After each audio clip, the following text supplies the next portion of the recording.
Sobrang dumi, almost 3 months ata ito hindi nalilinisan. Ayan.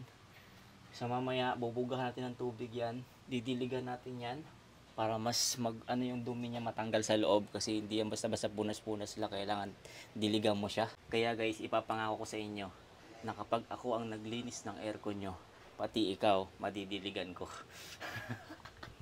Yan guys, samahan nyo ako ngayon maglinis ng aircon dito sa bahay. Yan, kasi ipagawa natin, ipalinis natin yan sa iba. Sobrang mahal, 1.5 ang sinisingil. So atin na lang yung 1.5 na yun, pambili natin ng ulam. Ayan, so samahan nyo guys maglinis ng aircon. So una natin gawin sa aircon, pag kaya maglinis ng mga split type to. Dito siya window type. Tanggalin lahat ng cover, tanggal lahat, tanggal yan. Itong ayan.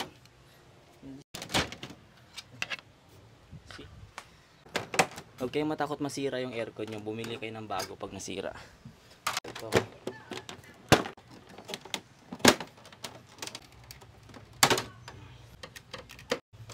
Yan. Mas mabilis linisin lang yung split type. Kaysa naman magpapabayad ka pa, magpapalinis ka pa. 1.5 ang sinisingil sa aircon. Kaya kung gusto nyo guys, i-hire ako sa paglinis ng aircon sa bahay nyo.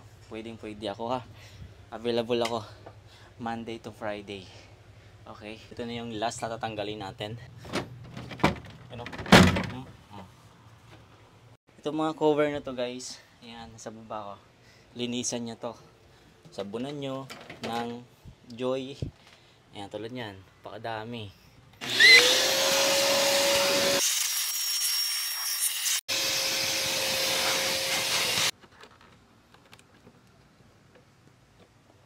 Tayo mong tubig, kapakadami. Ano?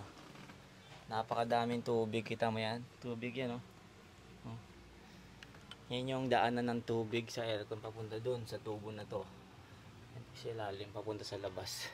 Sobrang dumi. Ito yung pinaka fan niya, oh. Dumi. Lalo na doon, oh.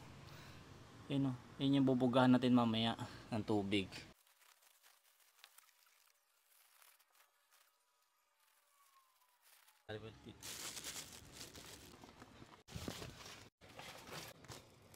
Niya para yung tubig. Pakita ko na sa inyo yung setup natin. Ayan. So ito yung sawaran ng tubig. Yung hose ako dito. Ayan siya. Bombahin na natin.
Yun yung dumi ng aircon guys. Tingnan mo gaano kadumi yan, no?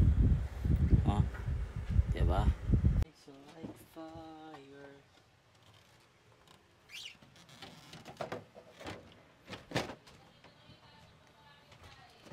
Ay.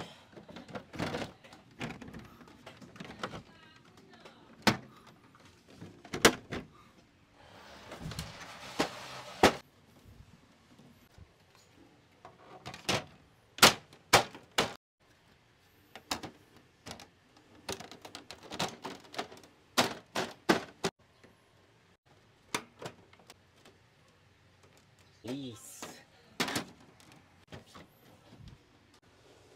Okay na. Yeah.